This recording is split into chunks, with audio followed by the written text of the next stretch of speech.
श्री भगवान पांडुरंग परमात्मा, श्री ज्ञानोबा जगद्गुरु तुकाराम महाराज, श्री संत एकनाथ महाराज इत्यादी सर्व संतांच्या अलौकिक हेतुकी अकारण करून अशा प्रकारे आपण आज श्री ज्ञानराज विरती विरचित ज्ञानेश्वरीच्या अध्यायातील कामयश क्रोधयश रजोगुण समद्भवा महाशण महापात्मा विद्येन वैरणम या श्लोकाचा विचार करत आहोत. या श्लोकामध्ये जे साधक आहेत त्या साधकांना यांच्याकडून सावध होण्याकरिता त्या काम आणि क्रोधांची जी स्वरूपस्थिती आहे, काम क्रोध जसे आहेत त्यांचं यथार्थ रूपाने जे वर्णन आहे ते या ठिकाणी केलं जात आहे. हे काम क्रोध कसे आहेत, हे रजोगुणापासून उत्पन्न झालेले आहेत. हे आपल्याला रजोगुण समद्भवा या पदानं पाहिलं आणि हे रजाचे किर झाले तमासे पडी अंते भले इत्यादी दायपणे यांचे केले, दायपणे यांचे अयोध्या केले या श्लोकाने याचं वर्णन केलं गेलं. आता यापुढे हे कामक्रोध कोठे मानले जातात, त्यांना मान कोठे भेटतो त्याचं वर्णन करत असताना या ठिकाणी ज्ञानोबा बोलतात ते पहा. हे मृत्यूच्या नगरी मानी जती निकिया परी जे जीविताचे वैरी म्हणवलिया. अन्वय, हे मृत्यूच्या नगरी निकिया परी मानी जती जे जीविताचे वैरी म्हणवलिया.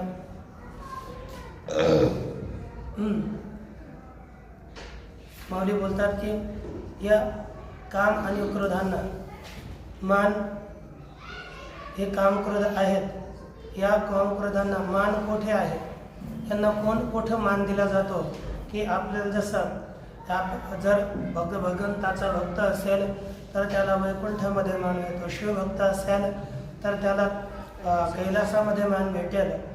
जर आपण उपासना कर्मसमुचित उपासना करणारे असू तर ब्रह्मलोकामध्ये मान भेटेल.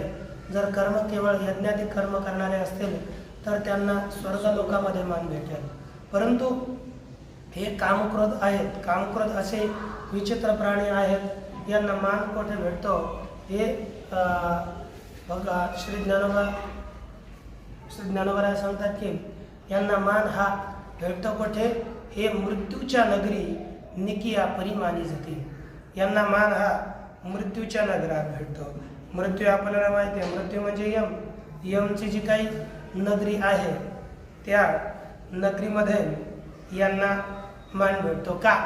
कारण की मान आपण कोणाचा देतो, जे आपलं काम करत असतील, आपल्याला लवकर गिऱ्हाईक आणून देत असतील त्यांना आपण मान देतो. समजा आपण व्यापार एखादा करत असो, आपला धंदा चालावा जर चांगला आपल्याला वाटत असेल तर आपल्याला एखादा चांगला मनुष्य गिऱ्हाईक आणून देणारा असेल तर त्या गिऱ्हाईक आणून देणाऱ्या मनुष्यावर आपण फार प्रेम करतो, म्हणजे त्याला चांगला मान देतो. चहा पाणी भलं काय नाही का देणं, पण चहा पाणी करून त्याची चांगल्या रीतीनं आपण खैर ठेवतो. परंतु हे कामक्रोध असे आहेत, या कामक्रोधांना मान हा केवळ एकाच ठिकाणी भेटतो, म्हणजे तो मृत्यूच्या नगरात. कारण की जे कामक्रोधांच्या आटोक्यात येतात, ज्यांना कामक्रोध हे फसवू शकतात, ते कुठे जातात, म्हणजे कामक्रोधांच्या या वेगामध्ये ज्याने आपल्याला अधर्म केला, त्या अधर्मवान मनुष्यांना कुठे जावं लागतं? केवळ एकच स्थान आहे, मृत्यू, यमपुरी. मग यमपुरीमध्येच या कामक्रोधांना मान आहे. कारण की त्यांची गिराहिक म्हणजे मनुष्य हे कामक्रोधाने ज्यांच्यावर झडप घातली, त्यांना पुढच्या जन्मामध्ये चांगल्या लोकांची तर काही प्राप्ती होणार नाही आहे, केवळ यमलोकांचीच प्राप्ती होणार. म्हणून हे कामक्रोध आयत गिराहिक घेऊन यमपुरीला देतात.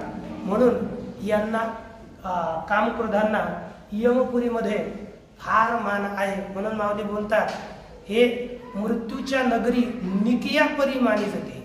मृत्यूच्या नगरामध्ये यांना चांगल्या रीतीनं मान प्राप्त होतो, मानलं जातं. का? कारण की जे या ओळीमध्ये जे पद जे दिलेलं आहे त्या जेचा अर्थ आहे कारण की जीविताचे वैरी म्हणून हे काम क्रोध या जीवाचे वैरी आहेत. कारण की वेगळ्या रीतीनं आपण पाहिलं, परंतु विशेषतः हे या जीवाचे वैरी का आहेत, यांना परमात्म्याकडे जाऊ देत नाही.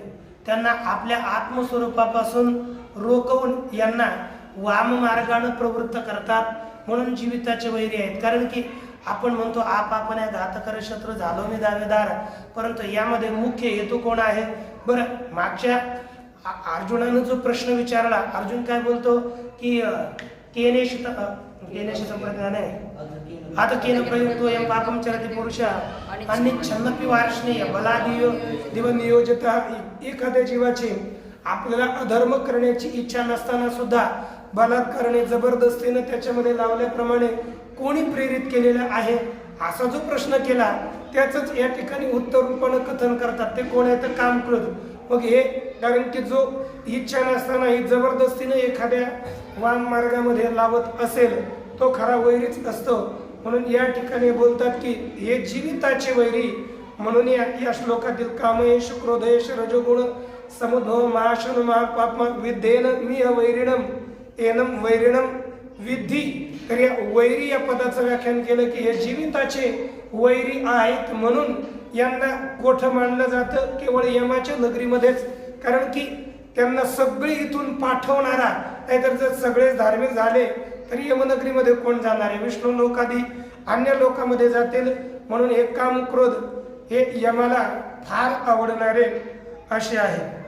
आता कारण की जया पडी म्हणजे काय आहे, आपल्याला याच्यापासून आपला आत्मकल्याण आहे, आत्मकल्याण हे करू देणारे नाहीत, म्हणून आपला हे नाश करणारे आहेत. म्हणून ज्या साधकाला आपलं कल्याण करायचं असेल त्यानं याच्यापासून सावध व्हावं. अशी एक 16व्या अध्यायातली ओवी दिली पहा. जया आपण पे पडिये आत्मनाशा जो बिहे तेने धरावी हे सोये सावधा होईजे. म्हणून या काम क्रोधाची संगती मनुष्यानं न करावी आणि सावध होऊन आपल्या साधनेमध्ये लागावं. म्हणजे बस कोणत्याही संतांनी आपल्याला काम क्रोध हे कसे आहेत, काय आहेत हे त्यांचं सांगण्याचं इतकं तात्पर्य नाही की हे काम क्रोध आहेत, सांगण्याचं इतकं तात्पर्य आहे म्हणून आपण हे या रीतीनं आपल्याला फसवतात. म्हणून आपण तशी स्थिती झाली तर त्यापासून सावध होऊन आपल्या साधनेकडे आपण कसं लक्ष द्यावं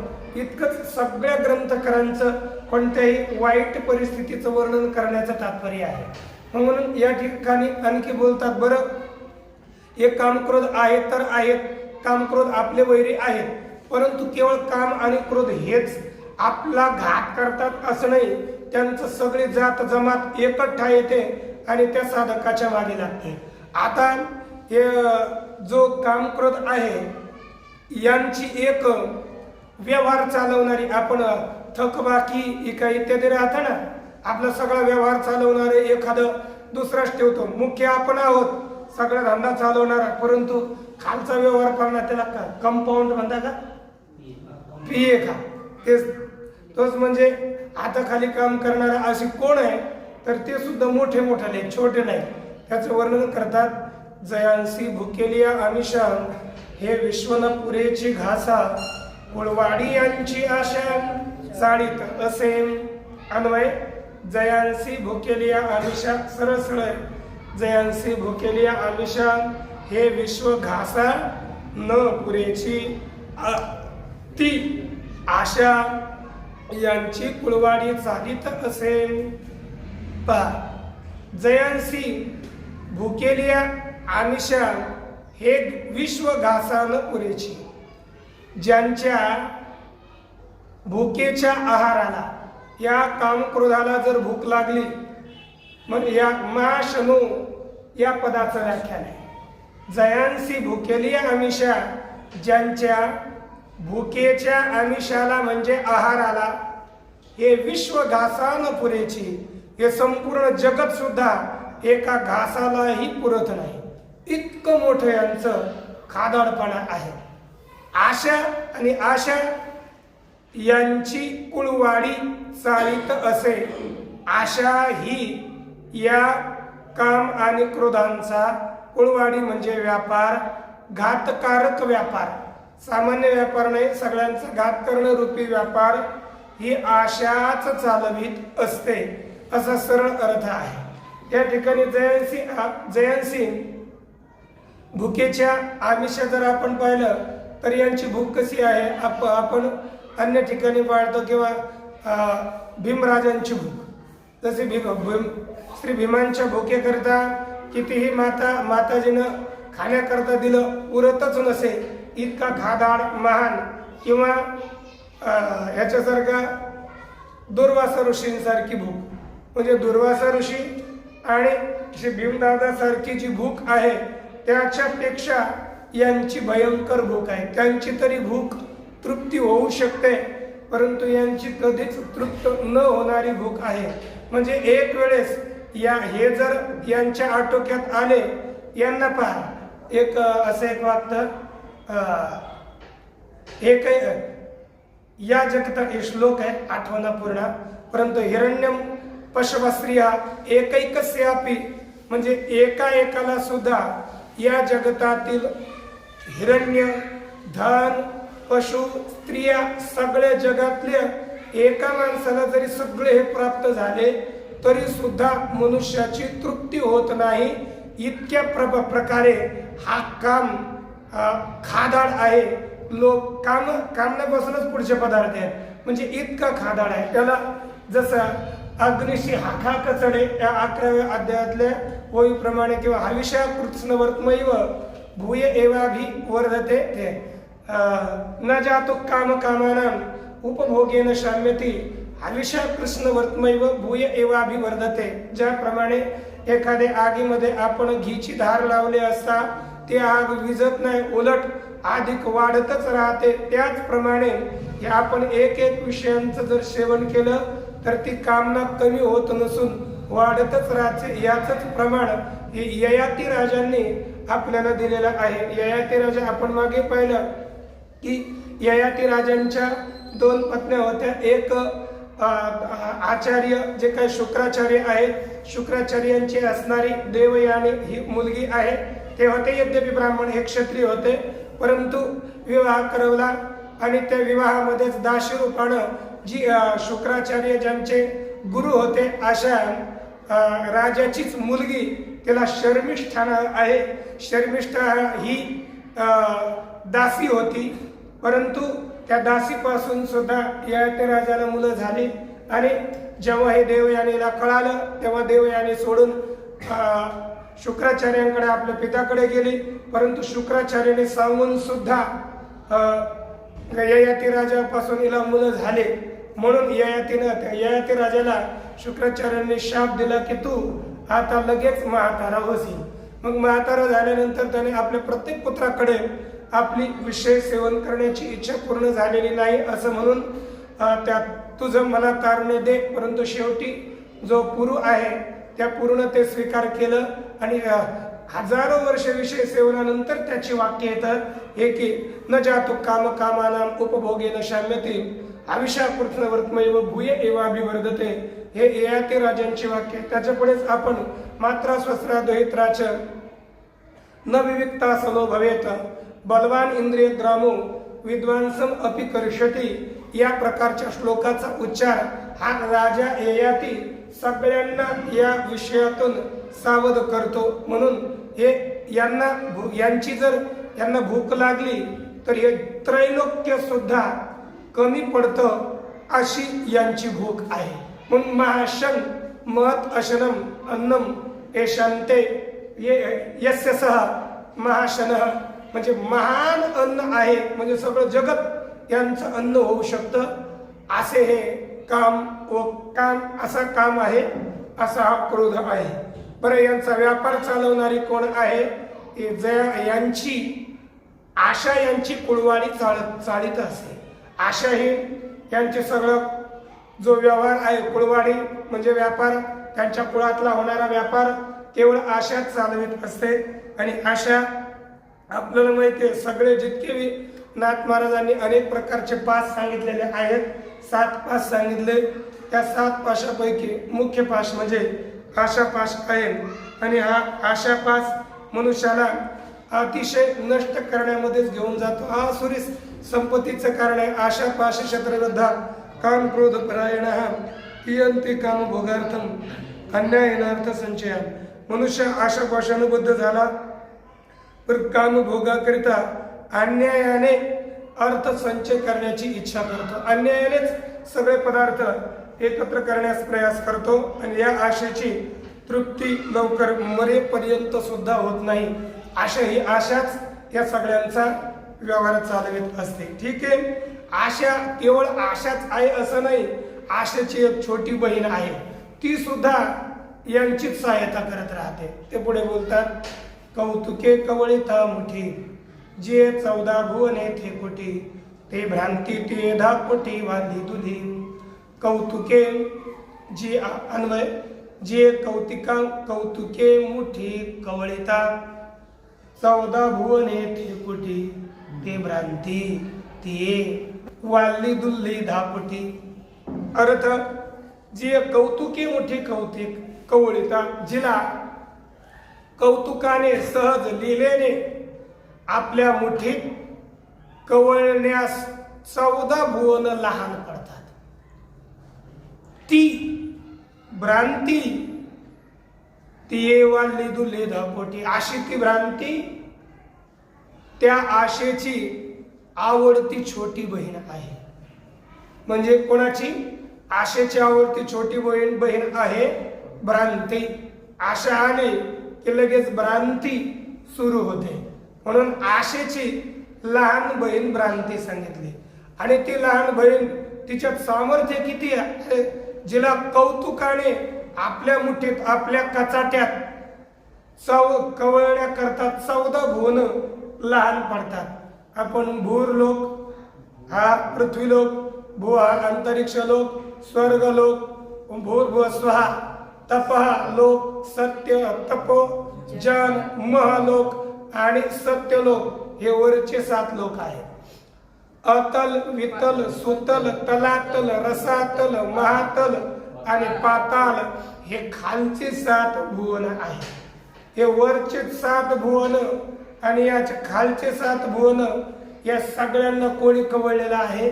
केवळ भ्रांतीनं. म्हणजेच आत्मस्वरूपाच्या अज्ञानापासून जो भ्रम झाला त्या भ्रमानच हे सगळं जगत दिसतंय. म्हणजे सगळं जगत अध्यस्त आहे. भ्रांतीनं कवळलं म्हणजे हे सगळं जगत अध्यस्त आहे. कारण की अध्यस्थालाच म्हणतात अतस्मिन सद्बुद्धी अध्यास. जे हे जगत नसून त्या परमात्मा वास्तविक आहे परमात्मा, परंतु त्या परमात्म्याच्या ठिकाणीच या सगळ्या जगताची बुद्धी झाली, या जगताची कल्पना झाली. म्हणून या जगताला आपण अध्यास म्हणतो. आणि संपूर्ण जगत भ्रांतीचं कार्य आहे. म्हणून या जगताला हे 14 भुवन भ्रांतीला खायला एका घासाला पुरत नाही मुठीत कवळण्यास, कारण की तिच्यामुळे हे निर्माण झालेले आहे ना. म्हणून एक भ्रांतीला एका मुठीत सुद्धा कवळण्यास पुरत नाहीत अशी ही भ्रांती मोठी आहे. आणि उलट ही छोटी पडतात आणि ती अतिशय आशेची आवडती लहान बहीण आहे. या प्रकारे आपल्याला अविद्या म्हणा, याला अध्यास म्हणतात. अध्यास दोन प्रकारचा आपण पाहतो, कारणाध्यास, कार्याध्यास. कारणाध्यास केवळ अज्ञान रूपी अध्यास, कार्याध्यास या संपूर्ण जगाचा अध्यास. अथवा योग सूत्रानुसार जर आपण विचार केला की अनित्य एक अनित्य अशुची दुःखानात्मसु नित्य सुची सुखात्म ख्यातीर विद्या, अशा प्रकारचं सूत्र श्री पतंजली महाराजांनी लिहिलं की अनित्य अशुची दुःखानात्मसु, जो पदार्थ अनित्य आहे, अशुची अपवित्र आहे, दुःखरूप आहे आणि अनात्मरूप आहे, त्यांच्या ठिकाणी आपल्याला समजा हे संपूर्ण जगत, सगळं जगत कसं आहे, अनित्य आहे, परंतु आपल्याला कसं वाटतं, नित्य आहे. बरं, आपण आपला व्यापार करताना कसा करतो आपण, हे जसं आपल्या शत जन्म, 100 जन्मच नाही आणि 100 जन्म राहील असा आपण व्यवहार करतो. आपल्याला नित्य वाटतं. अपवित्र आहे पण आपल्याला पवित्र वाटतं. दुःखरूप आहे परंतु सुखरूप वाटतं. आणि अनात्मरूप असून सुद्धा आत्मरूप वाटतं. हीच खरी अविद्या आहे. आणि या अविद्येनंच सगळं जगत आपल्याला सत्य वाटतं आणि त्या अविद्येपासूनच ही सगळी भ्रांती होते. ती भ्रांतीच या आशेची छोटी बहीण आहे. मग जर आता ही जी भ्रांती आहे, या भ्रांतीला एक दासी आहे. दासी कोणती आहे ती पहा. आशा, तृष्णा, काम हे लक्षात ठेवा. एक वासना ही एकाचीच नावं आहेत बरं का, परंतु अवस्था वेदना वेगळे पडतात. समजा सुरुवातीला काय तृष्णा होते, पहिल्यांदा वासना, नंतर तृष्णा वृत्ती होते, तत्पश्चात आशा निर्माण होते, नंतर ती वृत्ती अधिक झाली तर तिलाच काम ही नाव संज्ञा प्राप्त होते. ही अशी एकच वृत्ती आहे, परंतु जेव्हा अधिक कार्यशील होते तेव्हा तिला वेगळी नावं येतात. मग आता एक तृष्णा आहे, ती कशी आहे त्याचं वर्णन करतात. जे लोकत्रयाचे भातुके, खेळताची खाय कौतुके, तिच्या दासीपणाचे निभिके तृष्णाजी. तिच्या किती या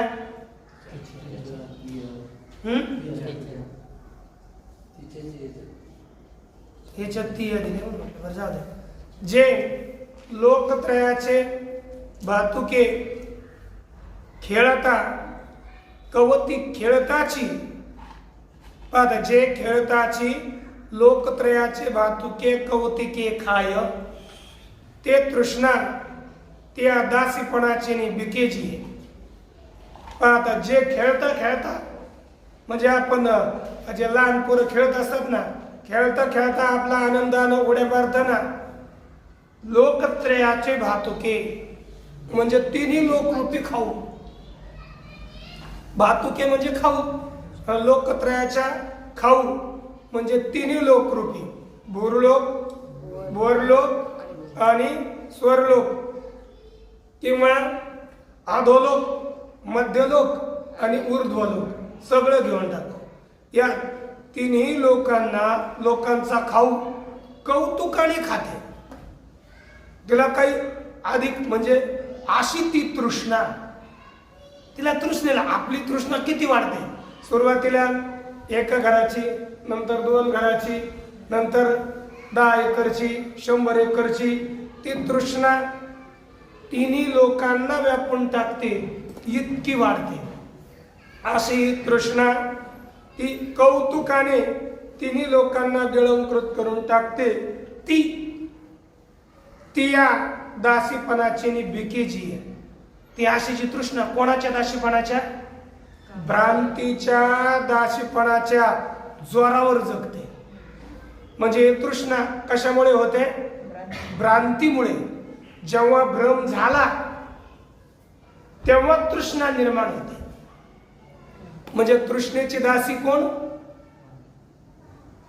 की तृष्णा ही कोणाची दासी झाली? भ्रांतीची. कारण की भ्रम झाला तरच आपल्याला तृष्णा निर्माण होऊ शकते. म्हणून तृष्णा ही या भ्रमाची दासी आहे असं आपल्याला सांगितलं गेलं. मग आता आपण पाहतोच तृष्णा कशी कशी वाढते, तृष्णेचा स्वरूप काय आहे.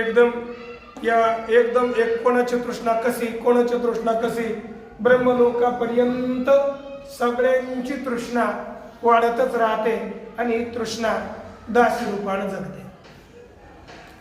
हे असो, बरे हे राहू दे. हे असो मोहे मानिजे, या ते अहंकारे घेपे दिजे, जेने जग आपले भोजे नाचवित असे. भगवान अर्जुनाला बोलतात, अर्जुना हे राहू दे. याला हे जे काही काम क्रोध आहेत, काम आहे, यांना मान कोठे भेटतो?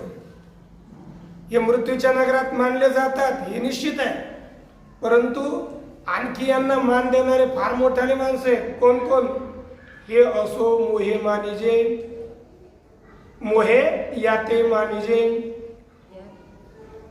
हे असो मोहे याते मानिजे. खाली जेने आपले भोजे जग नाचवित असे, तेने घेपे दिजे. तेने अहंकारे घेपे दिजे. पाहता तेने अध्यारोप केल्यावर काय? एक तदोर नित्य संबंध याने आहे.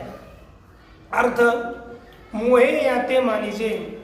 मोहाकडून, मोह म्हणजे अविवेक. एक काम क्रोधांना कोणी मान दिला जातो? मोहाने.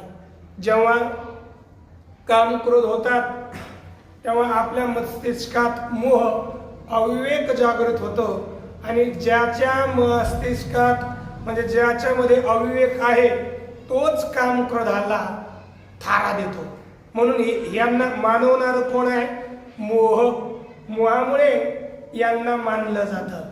अन्यथा यांना कोणीच, जर विवेक असेल तर कोण कामना अंतःकरणात होणार नाही आणि क्रोध नाही. बरं, आपली ज्याच्याविषयी कामना झाली त्याचं आपल्याला स्वरूप कळालं, त्याचा विवेक झाला, ही वस्तू नित्य आहे, या वस्तूमध्ये काहीच तथ्य नाही, हे खोटी आहे, हे आपल्याला नरकात घालणारी आहे, हे ज्याला कळालं त्याच्यात तो फसेल का?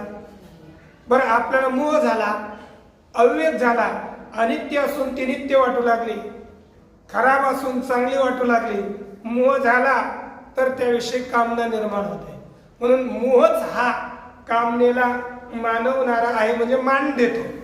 मोहामुळे कामनेला मान आहे. आणि यांचा घेण्या देण्याचा व्यवहार, एक आशा तर चालतेच, परंतु एक दुसरा एक पदार्थ मनुष्य, ती बाई झाली, परंतु हा एक पुरुष आहे. तो इथे सांगतात, जेने आपुलेनी भोजे जग नाचवित असे. ज्याने आपल्या भोजाने, हौसेने, करामतीने सगळ्या जगाला नाचविलेला आहे. असा कोण? अहंकार आहे की नाही? ज्याने सगळं जगाला नाचविलेलं आहे, त्या अहंकाराने घेपे दिजे, यांचा घेण्या देण्याचा व्यवहार केला जातो. आपल्याला माहित आहे अहंकार कसा नाचवितो. आपण बोलताना काय बोलतो? विशेषण लगे अज्ञाना पाठी, सज्ञानाचे झोंबे कंठी, नाना संकटी नाचवी. म्हणजे हा अहंकार, ज्या अहंकाराने कौतुकाने सगळं जग, अरे अज्ञानाचं तर सोडूनच द्या, जे सज्ञान आहेत, आपल्याला थोडा विवेक समजतात, त्यांना पकडतो, त्यांना अनेक संकटामध्ये नाचवायला लावतो. अज्ञानाला तरी एवढं नाचवायला लावत नसतात. असा अहंकार आहे. आणि या अहंकाराकडूनच या सगळ्यांचा व्यवहार केला जातो। या आणि हे आहेत कसे ते पहा बरं। हे काम क्रोध त्यांची जी काही त्यांच्या समुदायाचे लोक आहेत त्यांना वाढवण्याचा फार प्रयास करतात। काय असतं पहा, एक आपल्या पार्टीचे असले तर मग आपल्या दुसऱ्याकडे पुढे काही नसलं तरी आपले पैसे देऊन त्याला मोठं करवणार, हे असं केलं जातं। परंतु तसेच हे काम क्रोध कोणाला वाढवतात? आता आपल्यात अहंकार आला, अहंकाराने व्यवहार पाहिला, मोह आला तर मनुष्य कसा राहतो? पुढे बोलतात, जेणे सत्याचा भोकसा काढिला, मग असत्य किंवा अकृत्य तृणकुटा भरिला, तो दंभूर उडविला जगी। ही काही ठिकाणी अकृत्य पाठ आहे आणि काही ठिकाणी असत्य आहे। जेणे सत्याचा भोगसा काढिला, ज्या दंभाने, कारण की ज्या दंभाने सत्याचा भोगसा म्हणजे सत्याचा कोथळा काढला। हे काय होतं? भोगसा काढला म्हणजे आपण काय होतं, एखादं भुयार बनवतो ना, आतलं सगळं काढून घेतो। ते गावाकडे पूर्वी म्हैस एखादं वाघारू मेलं लवकर, तर वाघारू मेल्यानंतर काय होतं की आता ते लवकर काय म्हैस काय दूध देत नाही, ते म्हैस दूध देते बरं का, नंतर काय नाही देत। मग म्हैस काय झालं की एकदा आमच्या घरीच केलं तर आम्ही लहान असताना त्याच्यातलं आतलं सगळं काढून त्याचं वरचं बस कातडं ठेवलं जातं आणि कातडं ठेवून त्याच्यात बांधग्या भुसा चांगला भरायचा आणि त्याच्यात बसून शिवून घ्यायचं एकदम टाईट, असं जसं काय फुगेलं नाही ते म्हशी पुढे नेऊन ठेवायचं, जवळ नेऊन ठेवायचं आणि ते त्याला बस चाटवून द्यायचं नाही तर ते लगेच खराब होऊन जातं बा, एवढंच आहे। आणि ते जवळ असं दूर करून ठेवायचं, मग लगेच आपणच हात त्याला तोंड तिथं करायचं ना, आपण थानाला हात लावून हलवायले तर लगेच ती म्हैस दूध देते, मग त्याला दूर नेऊन ठेवायचं, पुन्हा दूध काढायचं। याप्रमाणे चतुर शेतकरी दूध काढत राहतात। तसंच या ठिकाणी दंभ आहे ना, दंभ पा वास्तविकतेला लपवित असतो। मग दंभ काय करतो?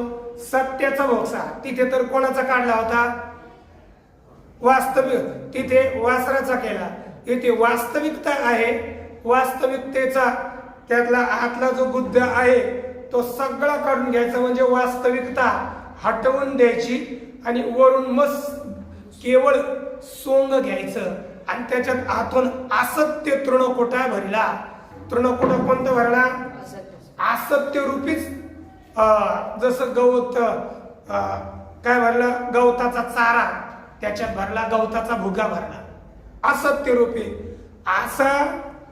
आणि तो दंभ रुडविला जगी ही, असा जो दंभ आहे म्हणजे, आणि दंभ मध्ये आहे ना, दंभामध्ये काय होतं, आपण आपलं जे वास्तविक स्वरूप आहे ते लपवतो आणि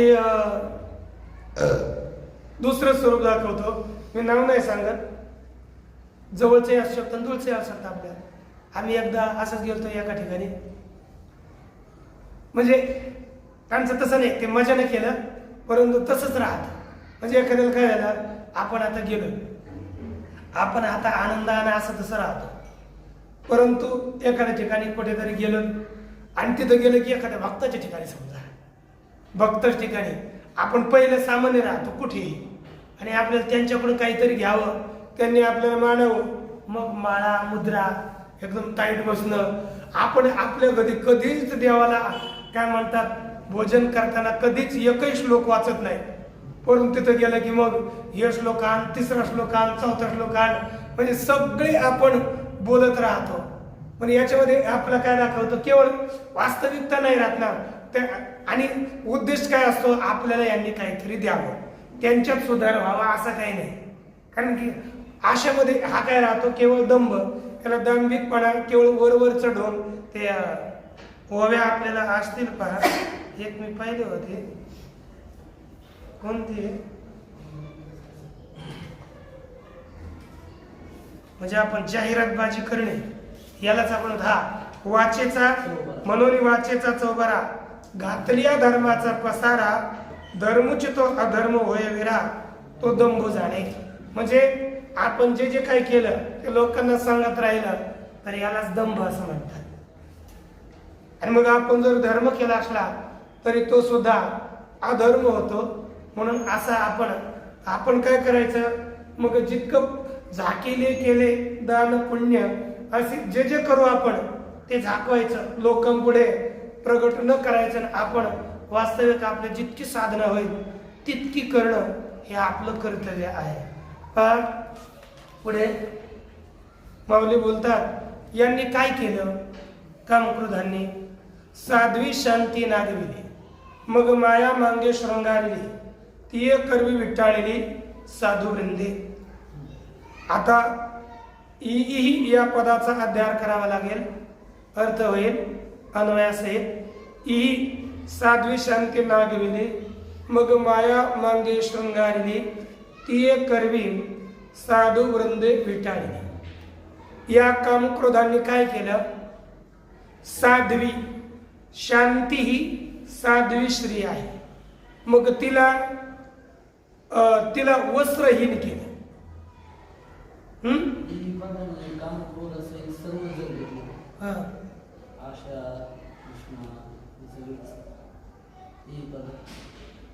हा नाही येईल, परंतु तसंही चालेल.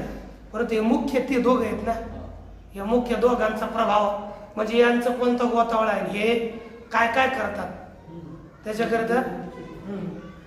ही साध्वी शांती नागविली, यांनी साध्वी असणारी पतिव्रता स्त्री साध्वी तिला लग्न केलं आणि तिचे सगळे कपडे घेतले आणि कोणाला तिला शृंगारीला, कोणाला माया रूपी मांगीन तिला शृंगारयुक्त केलं. म्हणजे कपट शांती सोडून दिली आपल्या अंतकरणातली आणि आत वेगळं आणि बाहेर वेगळं हे दाखव. आपण एखाद्याचं काय असतं ना, वरून असा मोवाळ व्यवहार करतात, वाटतं की आपले सगळ्यात हितैषी हेच आणि दगा शेवटी तीच देतात. हे तर या मला 4-5 अनुभव चांगले आले. 4-5 जे आपण ज्याला आपण म्हणतो जवळचं शेवटी तेच दगा देतात. मग आपल्याला वाटतं की जाऊ द्या बा, चला आपलं दुसरीकडे, अशी स्थिती होऊन जाते. म्हणजे माया मांगी शृंगारली, ती करवी साधू वृंदे विटाळली, तिच्याकडून साधू समुदाय विटाळून टाकला. म्हणजे जे चांगले चांगले गुण असतील, आता साधू समुदाय आपण मनुष्यरूपी साधू समुदाय घेऊ शकतो. आता हे दुष्ट आहेत ना, तर गुणागुणातलेच साधू जर म्हटले आपण तर दैवी संपत्ती हा साधू समुदाय आहे आणि हे हे सगळे आसुरी संपत्ती आहे. आसुरी संपत्ती हा असाधू समुदाय. मग या माया रूपी मांगिनीने, कपट रूपी मांगिनीने साधू समुदाय जे दैवी समुदाय आहे तो विटाळून टाकला आणि त्यांना सुद्धा बदलून म्हणजे विटाळून त्यांना अपवित्र केलं. हे अशा प्रकारचे हे काम क्रोधाधिक आहे. यांनी पुन्हा काय काय केलं याचं कथन पहा. ही विवेकाची त्राय फेडिली, वैराग्याची खाल काढिली, जिथे आम्हाला मोडली उपशमाची. या कामक्रोधांनी विवेकाची त्राय फेडिली. त्राय म्हणजे आश्रय, विवेकाचा आश्रय नाहीसा केला, ठाव ठिकाणा पुसून टाकला. म्हणजे जगत सत्य अशी बुद्धी नसायला हवी होती. जगत मिथ्या आहे, ब्रह्म सत्य आहे असा जो विवेक म्हणजे जगत ब्रह्म सत्यम जगन मिथ्या या प्रकारचा जो विवेक आहे तो या विवेकाचा ठाव ठिकाणा नाहीसा केला. अरे हात सोडून द्या, किंवा काय कर्तव्य आहे, काय केलं पाहिजे, काय केलं नाही पाहिजे. आपण ज्या आश्रमात ज्या वर्णात आहोत त्या वर्णाचं काय कर्तव्य आहे, आपण काय करू नये. कर्तव्य विवेक शून्य मनुष्य होतो जेव्हा काम क्रोध येतात. म्हणजे आपण काम क्रोधाधिक आले तर हे कर्तव्य केलं तर पाप होईल की पुण्य होईल. क्रोध आला तर मागे पडत नाही, आपण कोणालाही मारण्याकरता धावतो. इतके यांनी विवेक विचार संपतो यांनी. म्हणून बुद्धिनाशात प्रणश्यती अशी स्थिती होते ना, म्हणजे बुद्धीचा नाश. विवेकाची त्राय फिरली म्हणजे बुद्धीचा नाश या कामक्रोधांकडून केला जातो. पुन्हा वैराग्याची खाल काढली, वैराग्याची साल पटव वैराग्याची काढून टाकली. मग कामक्रोध आलं तर वैराग्य राहत नाही ना. वैराग्य कुठे पळून जातं हे पताच लागत नाही. बस याचाच प्रभाव आहे. परत पूर्वी तर आपण पहा, साधक दशेत जेव्हा गावाकडे येतो, साधक दशेत आल्यानंतर इतकं वैराग्य असतं. परंतु कारण की काय राहतं, कामक्रोधाची ह्या अवस्था असतात. लहानपणी कामक्रोधाची अवस्था ही कमी असते. जसं जसं वय वाढत जातं कामक्रोधाची, ते हळूहळू कामक्रोध आपलं डोकं काढावं लागतात. तेव्हा अशामध्ये आपण साधनं नाही सोडली पाहिजे. अशात आपण काय करतो ना, सुरुवातीला साधना करतो, नंतर मग आपले लोक थोडे मानू लागले किंवा आपल्याला थोडं समाजात मान भेटू लागला तरी आपलं काय करतो, आपण साधना कमी करतो. आपलं वाटतं की आपणच ईश्वर झालो की काय, म्हणजे या जगताचे उद्धारावया आला हा हरीचा अवतार, असे नाथ महाराजांनी सांगितलेल्या ओवीनुसार आपली स्थिती होते. आणि मग आपण जसं काय सगळ्यात श्रेष्ठ आहेत असं मानतो, साधना सोडून देतो. साधना सोडून दिले की मग कामक्रोध हे विकार आपल्याला सतावं लागतात आणि नंतर वैराग्य कमी होतं आणि शेवटी आपल्याला मग यातून आपलं पतन सुरू होतं. म्हणून साधना ही माणसाने, कोणताही व्यक्ती असो, त्यानं साधना सोडली नाही पाहिजे. भलेही काही सोडलं तरी थोडा तर नियम होईल, अर्धा घंटा होईल, 1 घंटा होईल, तो केलाच पाहिजे. तर आपली आता काही तो आपले विद्यार्थी असतात, ते म्हणतात आम्हाला अभ्यासाकडे मनच लागत नाही. का? कारण की त्याच्या अंतःकरणात हे त्यांनी एक उद्देश ठेवलं नाही आणि अंतःकरणात वैराग्य नाही. नंतर बाह्य विषयात प्रीती झाली, मग हळूहळू त्याचा अभ्यासाकडून मन दूर होतं, मग विक्षेप वाढतो, म्हणून वैराग्य निवृत्त होतं, मग परमार्थ घडत नाही. म्हणून लक्षात ठेवायचं, आपण साधना करायची तेव्हाच हे दबून राहतात आणि नंतर 40च्या पुढे गेलं तर स्वतः यांना डोकं वर काढण्याची ताकद राहत नाही. म्हणून आपण तोपर्यंत साधना सोडायचीच नसते. तर गुलेबाबाई म्हणायची पहा त्यावेळेस, काय रे किती वय झालं रे? 40-45. हा आता तू सुटलास. आणि गुलेबाबा त्यावेळेस बोलायचे, जर कमी असेल ना तर अनेकच सावध राहा, है ना, सावध राहा, जपून साधना कर, आपलं जीवन जगावं त्याच्यामध्ये सावध. म्हणून जोपर्यंत 40-45 होत नाही ना तोपर्यंत ज्याला साधकच राहायचं जीवनभर, त्याला परमार्थच करायचा, म्हणजे गृहस्थ आश्रमात जायचं नाही, अशानं अध्ययन सोडायचंच नाही. आपली साधना अध्ययन, भलंही किती दिवस डबल यदा कदाचित ग्रंथ होतील, परंतु करायची, सोडायचं नाही. ज्याला टिकायचे परमार्गात, नाहीतर मग भगवत भरोशा. जितया मान मोडली उपशमाची. आणि अशा या कामक्रोधांनी काय केलं, जिवंत असणारा जो उपशम, म्हणजे आपल्या मनात निग्रह होता ना, मनोनिग्रह, त्या जिवंत असलेल्या मनोनिग्रहाला हे कामक्रोध नष्ट करून टाकतात. जिवंतवर का मेल, ज्याला उपशमच ज्याच्या मनात नाही आला त्याला सोडून द्या. ज्यानं आपल्या मनावर निग्रह केलाय अशावर सुद्धा हे कामक्रोध जबरदस्तीनं प्रहार करतात. तुम्ही सौभरी ऋषीची कथा ऐकली असेल. ऋषी काय, त्यांनी आपल्या मनावर जे नियमन नव्हतं केलं, अरे पाण्यात राहून समाधी करणारे ऋषी, परंतु त्यांच्यावर यांनी घाला घातला. विश्वामित्रांनी आपल्या मनावर विजय नव्हता मिळवला, कित्येक वर्ष तपश्चर्या केली, परंतु त्यांच्यावर सुद्धा यानं घात घातला.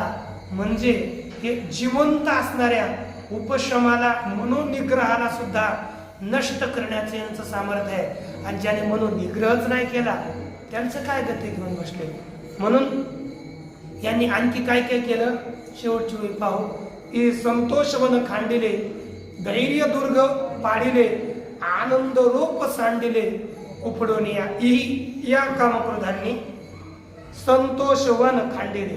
कामक्रोध मनात आले तर संतोषता रूपी जे आपलं सुंदर वन होतं, एकदम फललेलं फुलास आलेलं वन, काय नाही यांना आला क्रोध, कामक्रोधाने हे वनच तोडून टाकलं, म्हणजे आपला संतोष नष्ट करून टाकला. नंतर धैर्य, परमार्थात जे सात्विक धैर्य होतं आपलं, ते धैर्य रूपी दुर्ग पाडलं आणि आनंद रोप उपडून या सांडले. आनंद रूपी रोप उपटून टाकलं. किल्ला, किल्ला दुर्ग म्हणजे किल्ला. ते हे गणेशला आणि गोविंदला याचा चांगला अनुभव असेल. नाही त्यावेळेस बोलताना गोविंद बोलायचा पहा, ते म्हणले मोठे मोठ्याची अशी स्थिती झाली, धैर्य दुर्ग. धैर्य खसतं ना आपलं, दुसरं काय नाही. म्हणजे धैर्य काय होतं ना, मोठे मोठ्यांचे पाय घसरले तर छोटे घाबरतात, मग धैर्य दुर्ग सांगतात. याच्याकरता म्हणून म्हटलं, दुसरं काय नाही. हे म्हणजे ही अशी स्थिती होते. म्हणजे माणसाला आपण चांगला परमार्थ करत असलो तरी सुद्धा आपण जर थोडं जरी चलविचलित झालं थोडंही, ते जास्त खेचायला पाहतात, म्हणजे दुसऱ्याचं पाहून आपल्याला भीती टाकतात, म्हणजे असे हे राहतात. म्हणून यांच्यापासून किती जरी झालं, सात्विक धैर्य. आणि मी शंकराचार्य जे आहेत ना, ते पुरीवाले खालचे, त्यांनी एक वाक्य त्याने विचारलं, बरं जे सामान्य लोक आहेत त्यांना कामक्रोध त्रास देत नाही, जे साधना करतात आणि परमार्थात प्रयासरत असतात त्यांना जास्त का बरं त्रास देतात? त्याने ते एक दृष्टांत दिला. पहा, आपण एक कल्ली साधना करतो, आपण करायचं काय? साधना करत असताना आपण ते करत नाहीत, म्हणून अशी स्थिती होते. आपण काय करतो, एखादा आपल्या घरात धूळ मांडलेली आहे, सगळी धूळच धूळ आहे, मग आपण आता ती धूळ कोणाला त्रास देते? जो मनुष्य खराटा घेऊन म्हणजे झाडू घेऊन ती धूळ झाडून टाकण्याच्या प्रयासात राहतो, तेव्हा ती धूळ वर उडते आणि ती धूळ वर उडून ती नाका तोंडात शिरते, ठसके येतात, वाटतं की धूळ काढू नये, आणि आपण ती धूळ कधी कधी तशीच ठेवून देण्याचा प्रयास करतो. हे होतंय की नाही?